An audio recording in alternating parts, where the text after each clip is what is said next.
Health tips நேயர்கள் அனைவருக்கும் வணக்கங்க. தினமும் காலையில இட்லி தோசைன்னு சாப்பிட்டு போராடி போச்சா? அது மட்டும் இல்லாம காலையில சாப்பிட்ட கொஞ்ச நேரத்துக்குள்ளேயே மறுபடியும் பசிக்குதா? அப்படின்னா இன்று நான் சொல்ல போகிற இந்த ஒரு காலை உணவை ட்ரை பண்ணி பாருங்க. இட்லி தோசை மாவுக்கு பதிலா சுவையாகவும் வயிறு நிறைவாகவும் இருக்கக்கூடிய ஒரு நல்ல ஆப்ஷனை எப்படி தயார் பண்ணலாம் அப்படின்னு இந்த வீடியோல நம்ம பார்க்க போறோங்க. அதுவும் வீட்லயே ரொம்ப சுலபமா செய்யலாங்க. இந்த வீடியோவை ஸ்கிப் பண்ணாம கடைசி வரைக்கும் பாருங்க.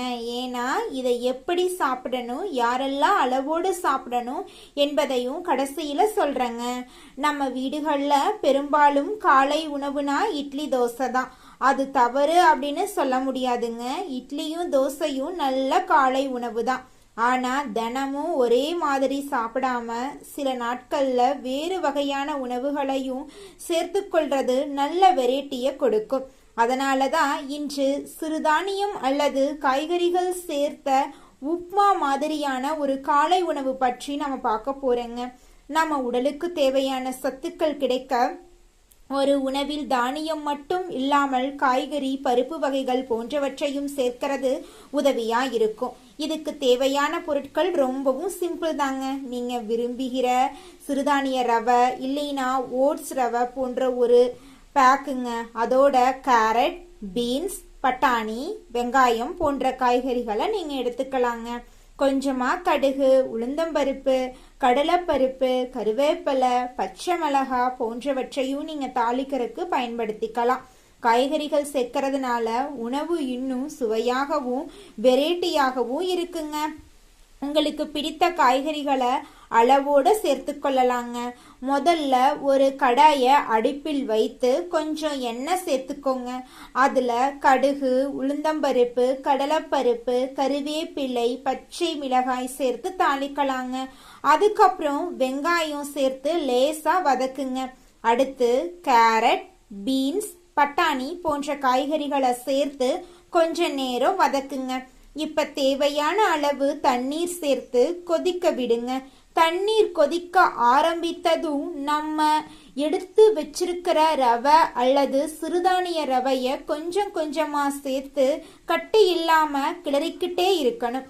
சில நிமிடங்கள்ல சுவையான சூடான காலை உணவு ரெடிங்க.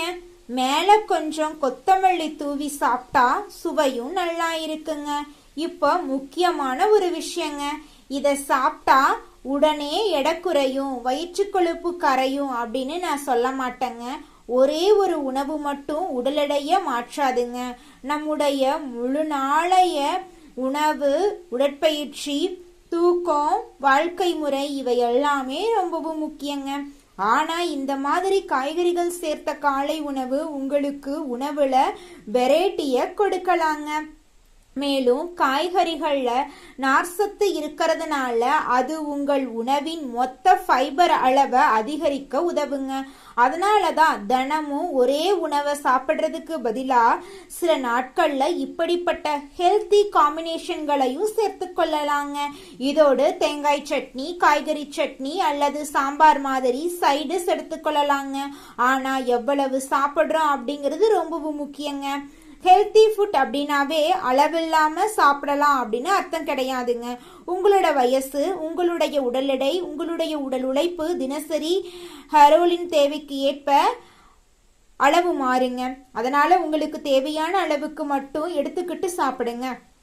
காலை உணவை மட்டும் ஸ்கிப் பண்ணிட்டு மதியம் அதிகமாக சாப்பிட்றதுக்கு பதிலாக உங்களுக்கு ஏற்ற ஒரு நல்ல பிரேக்ஃபாஸ்ட் ரொட்டைனை வச்சுக்கிறது நல்லதுங்க. இன்னொரு விஷயத்தையும் மறக்கக்கூடாதுங்க. சிறுதானியம், ஓட்ஸ், ரவை என்று எந்த உணவாக இருந்தாலும் அது எல்லாருக்கும் ஒரே மாதிரி சூட் ஆகும் அப்படின்னு சொல்ல முடியாதுங்க. உங்களுக்கு ஏற்கனவே ஏதாவது உணவு அலர்ஜி அல்லது குறிப்பிட்ட உடல்நல பிரச்சனை இருந்துச்சுன்னா உங்களுக்கு ஏற்ற உணவை தேர்வு செய்யறது முக்கியங்க.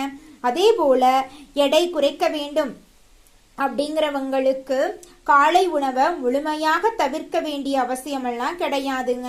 சரியான அளவு, சமநிலையான உணவு, போதுமான தண்ணீர், தினசரி உடல் இயக்கம் இவைதாங்க முக்கியம். அதனால நேயர்களே, இட்லி தோசை சாப்பிடவே கூடாது அப்படின்னு நான் சொல்ல வரலங்க. அது நம்மளுடைய பாரம்பரியமான நல்ல உணவு தான்.